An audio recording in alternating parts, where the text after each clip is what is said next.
শুরু হয়েছিল আমার বাগানের একটি ছোট্ট চারাগাছ থেকে এবং এই পর্যায়ে আসতে প্রায় 1 বছর সময় লেগেছে। আর আজ আমি এই প্রশ্নের উত্তর দেব, এই অপেক্ষা কি সার্থক ছিল? কারণ সিগার কি তা সবাই জানে, কিন্তু শুরু থেকে শেষ পর্যন্ত এটি কিভাবে তৈরি হয় তা খুব কম লোকই জানে। আর গত কয়েক বছর ধরে আমি তামাক চাষ এবং তা দিয়ে সিগার তৈরির প্রতি ভীষণভাবে আকৃষ্ট হয়েছি। তাই আমি আপনাদের আমার পুরো 1 বছরের প্রক্রিয়াটি দেখাবো, তামাক চাষ থেকে শুরু করে পাতা সংগ্রহ, সিগার রোল করার জন্য সেগুলোকে প্রস্তুত করা এবং সবশেষে সিগারকে নিখুঁতভাবে পরিপক্ক করা পর্যন্ত। বীজ থেকে সিগার পর্যন্ত আমার এই যাত্রায় আপনাদের স্বাগতম। এখন শুরু করার আগে এটা উল্লেখ করা জরুরি যে এই ভিডিওটি শিক্ষামূলক এবং বিনোদনের উদ্দেশ্যে তৈরি এবং এটি 18 বছরের বেশি বয়সী দর্শকদের জন্য, যা আমার দর্শকদের প্রায় 98%। আমি এটাও স্পষ্ট করে বলতে চাই যে এই ভিডিওটি ধূমপানকে উৎসাহিত করার জন্য তৈরি নয়। আমি শুধু ধূমপান করার জন্যই তামাক চাষ করি না। সত্যি বলতে আমি নিজেও খুব অল্প পরিমাণে ধূমপান করি। গত কয়েক বছর ধরে আমার তামাক চাষ এবং চুরুট তৈরির মূল কারণ হল এই প্রক্রিয়াটি আমার কাছে অত্যন্ত আকর্ষণীয় মনে হয়। এর জন্য প্রচুর দক্ষতা, ধৈর্য এবং অনেক কারুকার্যের প্রয়োজন। আর বাগান করা এবং খাদ্য উৎপাদনে আমি যে পরিমাণ পরিশ্রম করি, ঠিক তেমনই আমি যা কিছু খাই বা আমার শরীরে প্রবেশ করাই, তার সাথে যতটা সম্ভব ঘনিষ্ঠ সংযোগ রাখতে এবং এটি ঠিক কিভাবে উৎপাদিত হয় তা বুঝতে পছন্দ করি। তামাক আসলে নাইটশেড গোত্রের অন্তর্ভুক্ত, যে গোত্রে টমেটো, মরিচ এবং বেগুনও রয়েছে। এটি চাষ করা আসলে আশ্চর্যজনকভাবে টমেটো চাষের মতোই। তবে অবশ্যই সবচেয়ে বড় পার্থক্য হল টমেটো গাছে ফুল ফোটে এবং সেই ফুল থেকে একটি সুন্দর, সুস্বাদু ফল ধরে। অন্যদিকে তামাকের কোনো ফল নেই। এই গাছটি মূলত এর পাতাকে কেন্দ্র করেই গড়ে উঠেছে। আর লক্ষ লক্ষ বছর ধরে পোকামাকড় সেই পাতা খেয়ে জীবনধারণ করার ফলে তামাক গাছ নিজেদের রক্ষা করার জন্য একটি রাসায়নিক প্রতিরক্ষা ব্যবস্থা তৈরি করেছে, যা মরিচে পাওয়া ক্যাপসিকামের মতো। কিন্তু তামাকের ক্ষেত্রে সেই প্রতিরক্ষা রাসায়নিকটি হল নিকোটিন নামক একটি অ্যালকাইলয়েড। নিকোটিন উদ্ভিদের মূলে উৎপন্ন হয় এবং তারপর পাতায় পরিবাহিত হয়ে পাতার কলায় জমা হয়। তাই যখন পোকামাকড় সেই পাতা চিবানো শুরু করে, নিকোটিন একটি শক্তিশালী নিউরোটক্সিন হিসেবে কাজ করে, যা তাদের স্নায়ুতন্ত্রকে সম্পূর্ণরূপে বিপর্যস্ত করে দেয় এবং প্রায়শই তাদের পক্ষাঘাতগ্রস্ত করে বা মেরে ফেলে। কিন্তু দেখা গেল এই রাসায়নিকটির সাথে মানুষের অভিজ্ঞতা ছিল সম্পূর্ণ ভিন্ন। তারা দ্রুতই আবিষ্কার করল যে তামাক পাতা ধূমপান বা চিবানোর ফলে নিকোটিন মনস্তাত্ত্বিক প্রভাব সৃষ্টি করে। আর এই কাঙ্ক্ষিত মনস্তাত্ত্বিক প্রভাবের কারণে আমেরিকার অনেক আদিবাসী সংস্কৃতিতে তামাক ব্যাপকভাবে ব্যবহৃত হতে শুরু করে,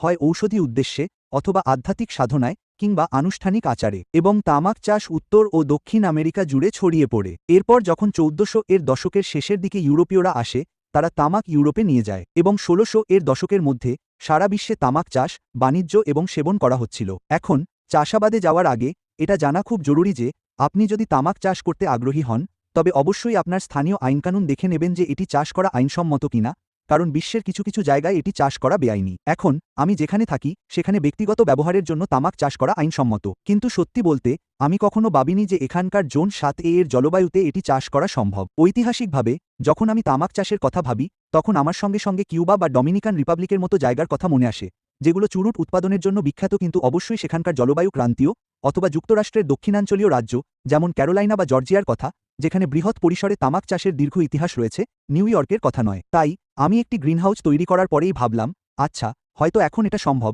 কারণ গ্রিনহাউসটি আমাকে চাষের জন্য দীর্ঘ সময় দিচ্ছে এবং কার্যকরভাবে আরও 1 বা 2টি জোন যোগ করছে। কিন্তু আমি দ্রুতই বুঝতে পারলাম যে তামাক আসলে মানুষের ধারণার চেয়ে অনেক বেশি জলবায়ুতে জন্মাতে পারে। আসলে এখান থেকে খুব বেশি দূরে নয়, কানেকটিকাট রিভার ভ্যালি একসময় অত্যন্ত উচ্চমানের তামাক উৎপাদনের জন্য খুব বিখ্যাত ছিল, বিশেষ করে ছায়ায় জন্মানো তামাকের জন্য, যা প্রিমিয়াম সিগারের মোড়ক হিসেবে ব্যবহৃত হতো। আর আমি যখন থেকে এর চাষ শুরু করেছি, তখন থেকে আমার গ্রিনহাউসের ভেতরে এবং বাইরে বাগানে অনেক পরীক্ষা নিরীক্ষা করেছি। এবং মজার ব্যাপার হলো, আমি আসলে বাইরে চাষ করেই বেশি ধারাবাহিক সাফল্য পেয়েছি। সুতরাং যদি আপনি শেষ তুষারপাতের আগে ঘরের ভেতরে বীজ বপন করেন এবং আবহাওয়া উষ্ণ হলে সেগুলাকে বাইরে রোপণ করেন, তাহলে আপনি বাস্তবিক অর্থেই জোন 5 এর মতো নিম্ন অঞ্চলেও তামাক চাষ করতে পারবেন, যার মধ্যে এই দেশের এবং সারা বিশ্বের অনেক জায়গা অন্তর্ভুক্ত।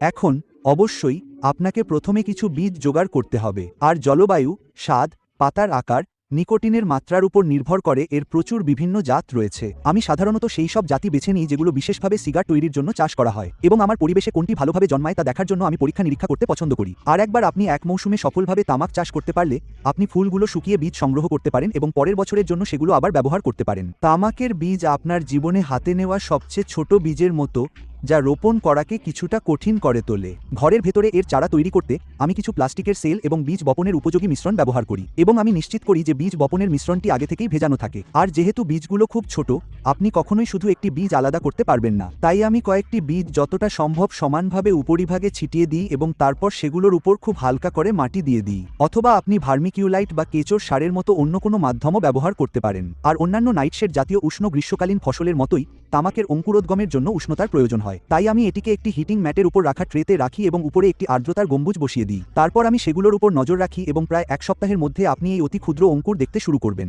আর যখন সেগুলো বড় হয়ে যায়, আমি প্রতিটি সেলে একটি করে চারা রেখে বাকিগুলো তুলে ফেলি। আর প্রায় 4 থেকে 6 সপ্তাহের মধ্যে চারাগুলো বাইরে লাগানোর জন্য যথেষ্ট শক্তিশালী হয়ে ওঠে। অবশ্যই বাইরে ভালোভাবে মানিয়ে নেওয়ার জন্য আগে থেকেই এদেরকে শক্তপোক্ত করে নিতে হবে। আর লাগানোর জন্য জায়গা বাছাই করার সময় খেয়াল রাখতে হবে যেন তামাক গাছ যথেষ্ট জায়গা পায়, কারণ তামাক গাছ অনেক বড় হয়। তবে কিছু জাত অবশ্য ছোটই থাকে, তাই আপনার জায়গা কম থাকলে আপনি সেরকম কোনো জাত খুঁজে দেখতে পারেন। তো আমি এগুলোকে কিছু ভালো কম্পোস্টে লাগিয়ে দেব। আর আপনি টমেটোর মতোই সার দিতে পারেন, কিন্তু অবশ্যই এদের ছড়িয়ে পড়ার এবং পুষ্টি গ্রহণের জন্য কিছুটা জায়গা দেবেন। এখন আমি বলবো, গত বছর যখন আবহাওয়া যথেষ্ট উষ্ণ ছিল, আমরা মাটিতে কিছু বীজ ছড়িয়ে দিয়ে পরীক্ষা করেছিলাম এবং সেগুলো বেশ ভালোভাবে অঙ্কুরিত হয়েছিল। ঘরের ভেতরে চারা তৈরির চেয়ে এভাবে করলে আপনার সফলতার সম্ভাবনা বেশি হতে পারে। এরপর আমরা যা করেছিলাম তা হলো, যখন সেই চারাগুলো যথেষ্ট বড় হয়ে গেল, আমরা সেগুলাকে বাগানের বিভিন্ন জায়গায় প্রতিস্থাপন করে দিয়েছিলাম যেখানে আমরা সেগুলাকে বড় করতে চেয়েছিলাম।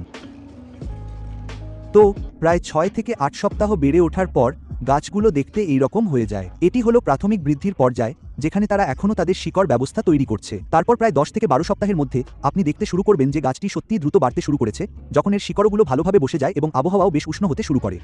গাছগুলো খুব দ্রুত প্রচুর পরিমাণে বাড়তে থাকে এবং জাতভেদে কয়েক ফুট লম্বা হতে বেশি সময় লাগে না। আর তারপর প্রায় 10 থেকে 14 সপ্তাহের মধ্যে আপনার বাগানে বিশাল আকারের তামাক গাছ ছেয়ে যাবে। এখন এই সময় আপনি গাছের ডগা থেকে তামাক ফুল ফুটতে দেখবেন, যা দেখতে খুবই সুন্দর হয়। আমি সাধারণত গাছগুলোর ডগা ছেটে দিই, কিন্তু আপনি যদি বীজ সংরক্ষণ করতে চান তাহলে একটি গাছে ফুল ফুটতে দিয়ে সেটিকে শুকিয়ে যেতে দেবেন, যাতে আপনি সেই বীজ সংগ্রহ করতে পারেন।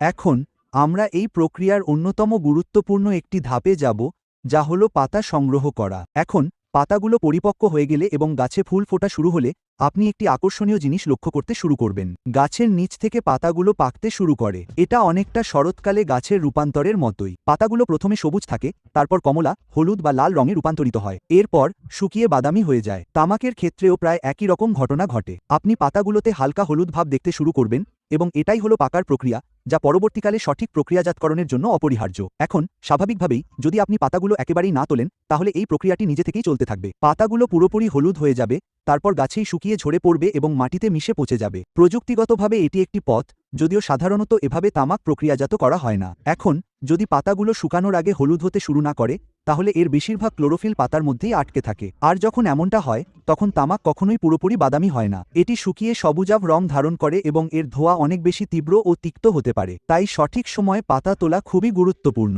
তবে আমি বলবো, আমি বিভিন্ন মাত্রার পাকা অবস্থায় এই পাতাগুলো তুলে পরীক্ষা নিরীক্ষা করেছি। আর আমি যা শিখেছি তা হলো, সবচেয়ে গুরুত্বপূর্ণ বিষয় হলো পাতায় পাকার প্রক্রিয়াটা অন্তত শুরু হয়ে যাওয়া। পাতা তোলার আগে যতক্ষণ আপনি সবুজ থেকে হলুদে রূপান্তরের কিছুটা দেখতে পাচ্ছেন, ততক্ষণ আপনি সাধারণত ফসল তোলার জন্য উপযুক্ত অবস্থায় আছেন। আর ফসল তোলার সেরা কৌশল হলো ধাপে ধাপে কাজটি করা, কারণ পাকার প্রক্রিয়া প্রথমে নিচের পাতাগুলো থেকে শুরু হয়। তাই প্রতি কয়েকদিন পর পর যখনই আমি দেখি নিচের পাতাগুলো পাকতে শুরু করেছে, আমি ঘুরে ঘুরে সব নিচের পাতাগুলো তুলে ফেলি। এরপর যখন পরের পাতাগুলো প্রস্তুত হয়, আমি সেগুলোও তুলে ফেলি, যতক্ষণ না অবশেষে পুরো মজুদ থেকে সমস্ত পাতা তুলে ফেলা হয়। সুতরাং তামাক চাষ করা এবং ফসল তোলা এক জিনিস। এরপর আসে প্রক্রিয়াজাতকরণের অংশ।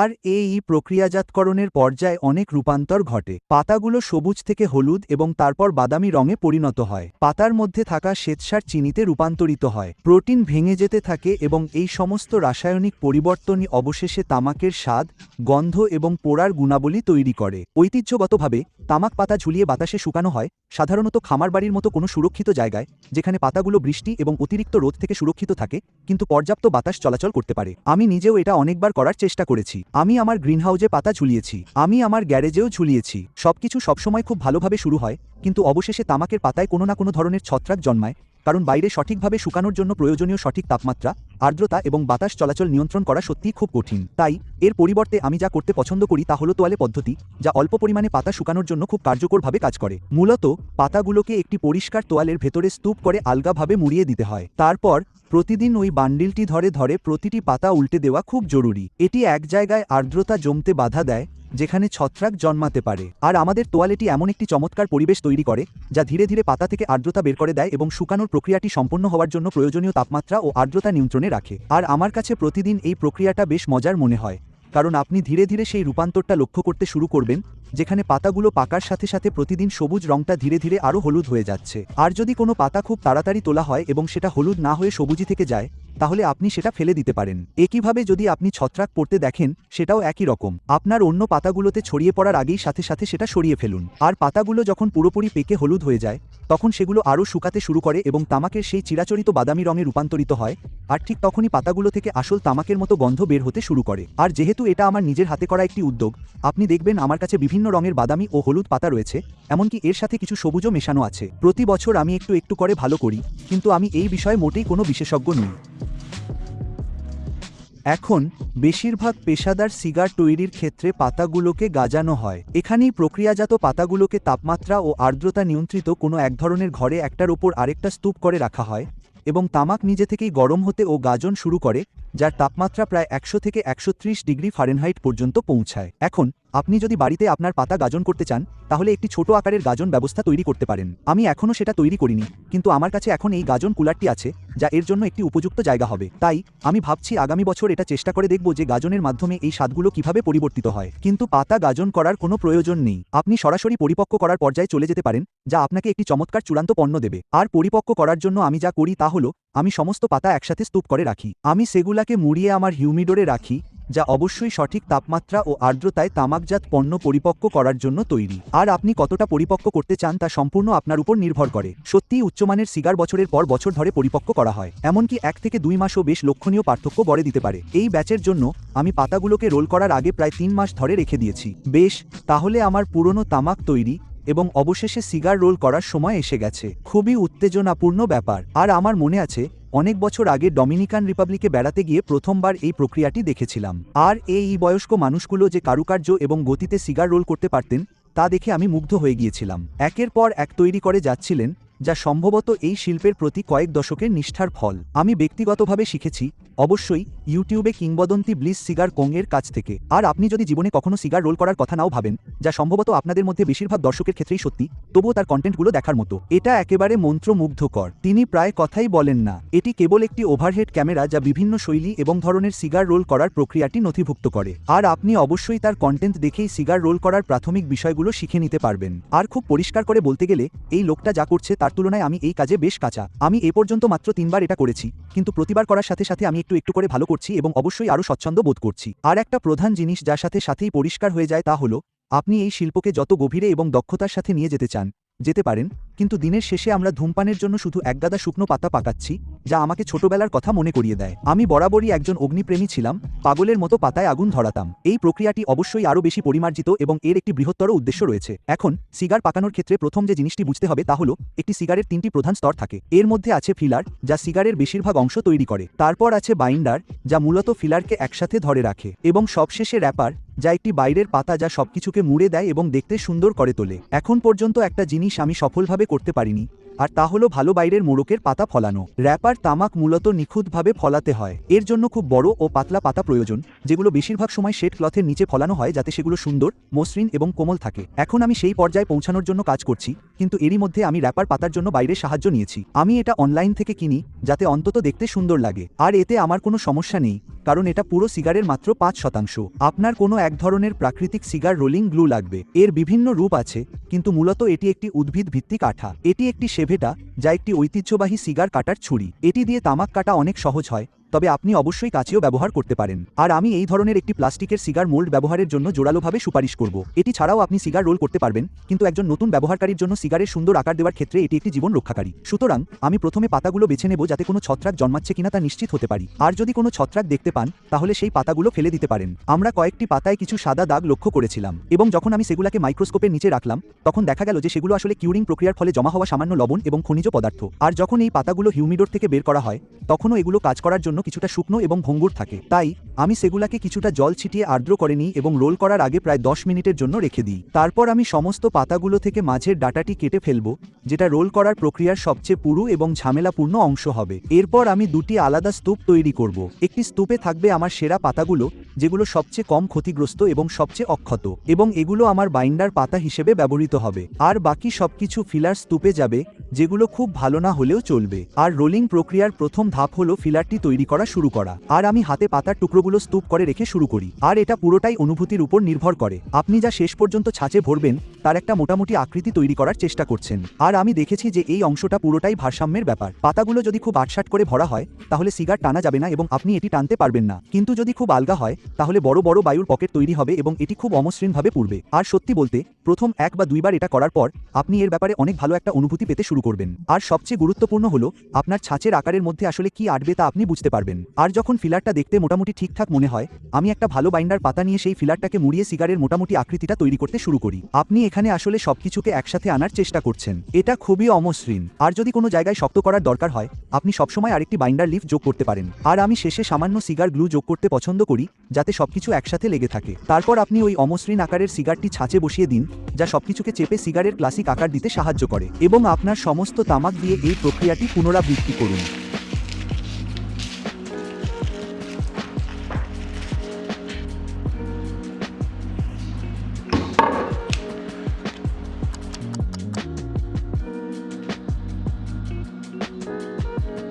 এখন ছাঁচগুলোকে কয়েক ঘন্টা বা আদর্শভাবে সারা রাত রেখে দিলেই চলে। আর এটা হলো র্যাপার তামাক, যা আমি অনলাইন থেকে কিনেছি, এবং আমরা এটা ব্যবহার করব সিগারটি শেষ করতে এবং সবকিছুকে একটু পেশাদার দেখাতে। প্রথমে আমি র্যাপার লিফের সমস্ত প্রান্ত খুলে নেব। আমি মাঝের ডাটাটি কেটে ফেলবো এবং তারপর যে কোনো অমসৃণ প্রান্ত ছেটে ফেলবো। তারপর আপনি আপনার সিগারটি নেবেন, এক প্রান্ত থেকে শুরু করবেন এবং সবকিছু খুব শক্ত করে র্যাপারের ভিতরে ধীরে ধীরে গুটিয়ে নেবেন। তারপর আমি শেষে সবকিছু সিল করার জন্য সামান্য আঠা লাগিয়ে দেব। আর আপনি এ পর্যন্ত যতগুলো সিগার পেয়েছেন তার প্রত্যেকটির শেষে যে নিখুঁত গোলাকার ক্যাপটি তৈরি হয় তার একটা সম্পূর্ণ কৌশল আছে। আমি এটা চেষ্টা করার চেষ্টাও করি না। আমি এখনো সেই পর্যায়ে পৌঁছাইনি। পরিবর্তে আমি শুধু শেষ প্রান্তটা মুড়ে বন্ধ করে দিই, যেটা ধূমপানের আগে সিগার কাটার সময় এমনিতেও কেটে ফেলা হয়। আচ্ছা,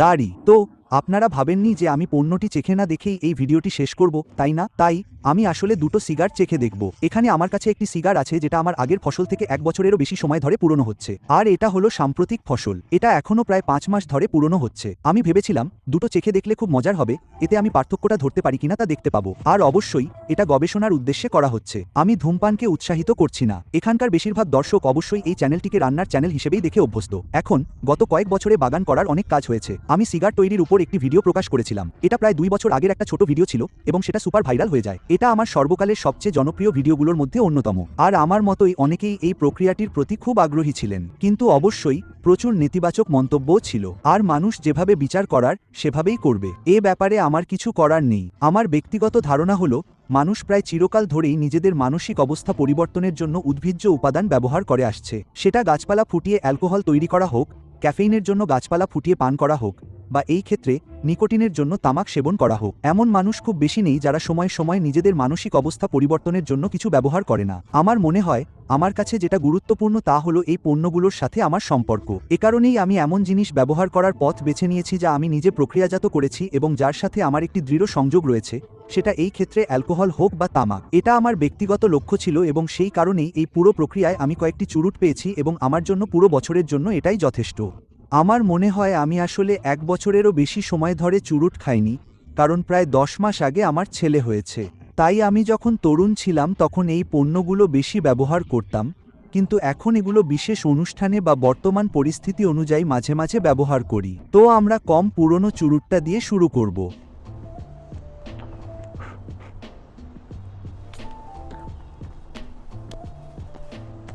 এটা কাজ করে। এটা সত্যিই চমৎকার। খুব ভালোভাবে ধূমপান করা যায়। প্রথমবার যখন আমি নিজের চুরুট খেলাম আমি এর মসৃণ এবং সতেজ স্বাদে অবাক হয়ে গিয়েছিলাম। সতেজ এই অর্থে নয় যে পাতাগুলো তাজা ছিল, কারণ অবশ্যই এটি পুরনো, বরং সতেজ, পরিষ্কার, অতীতে ধূমপান করা অন্যান্য চুরুটের চেয়ে আলাদা এবং একটু বেশি হালকা, যা আমার পছন্দ। আমি প্রচুর নিকোটিন চাই না, আমি খুব বেশি নেশাগ্রস্ত না হয়েই এটা উপভোগ করতে চাই। এটা সত্যিই চমৎকার, আর এটা খুব একটা মসৃণ নয়, কিন্তু সব মিলিয়ে টানটা বেশ ভালো। আমি জীবনে প্রথম যে চুরুটটা বানিয়েছিলাম সেটা অনেক বেশি টাইট করে পেঁচিয়েছিলাম, কারণ আমি জানতাম না কি করছি, আর আমি ওটা প্রায় টানতেই পারছিলাম না। তাই আনাড়ির ভুল, এই জিনিসটা একদম নিখুঁত। ঠিক আছে, আমি এটা আরও কিছুক্ষণ উপভোগ করতে পারলে খুব খুশি হতাম, কিন্তু গবেষণার জন্য আমরা সামনে এগোচ্ছি। এটাও টানতে খুব ভালো লাগছে, আর আমি এখন আনুষ্ঠানিকভাবে এর প্রভাব অনুভব করতে শুরু করেছি। আমি বলবো দুটোই প্রায় একই রকম মসৃণ। এটার তামাকের স্বাদটা একটু বেশি জোরালো, যেমনটা আপনি অভ্যস্ত, একটু বেশি ক্লাসিক, যেখানে এটা ছিল খুব হালকা। আর আমি বলবো না যে আমি একটার চেয়ে অন্যটা বেশি পছন্দ করি, এই দিক দিয়েই ওগুলো আলাদা, কিন্তু এটার স্বাদটা একটু গভীর। এর সাথে তামাকের মোড়কেরও সম্পর্ক থাকতে পারে। অবশ্যই এগুলো ভিন্ন তামাক, কিন্তু আমার মনে হয় দীর্ঘ সময় ধরে পরিপক্ক হওয়াই মূল কারণ। একটা ছোট্ট চারাগাছ থেকে এই পর্যন্ত 1 বছরের প্রক্রিয়া, এটা কি সার্থক ছিল? আমার ব্যক্তিগত পছন্দের কাজগুলো হলো দীর্ঘমেয়াদী প্রকল্প। আপনি এগুলোকে শখ বা নিছক কাজ যাই বলুন না কেন, আমি এগুলো পছন্দ করি। এ কারণেই আমি ফার্মেন্টেশন এত ভালোবাসি। মজার ব্যাপার হলো তামাকের ক্ষেত্রেও ফার্মেন্টেশন জড়িত, আর এ কারণেই আমি এই প্রক্রিয়াটি এত ভালোবাসি এবং নিশ্চিতভাবে মনে করি যে এটি সার্থক এবং আমি ভবিষ্যতেও এটি চালিয়ে যাব। আর আমি কোনো কিছুতে আরও দক্ষ হয়ে উঠতেও ভালোবাসি, সেটাও বেশ ভালো। আর এটা এমন একটা বিষয় যেখানে শেখার জন্য সময় লাগে, বছরের পর বছর লেগে যায়। ঠিক আছে, আমি শান্তিতে এটা উপভোগ করব, পরে দেখা হবে।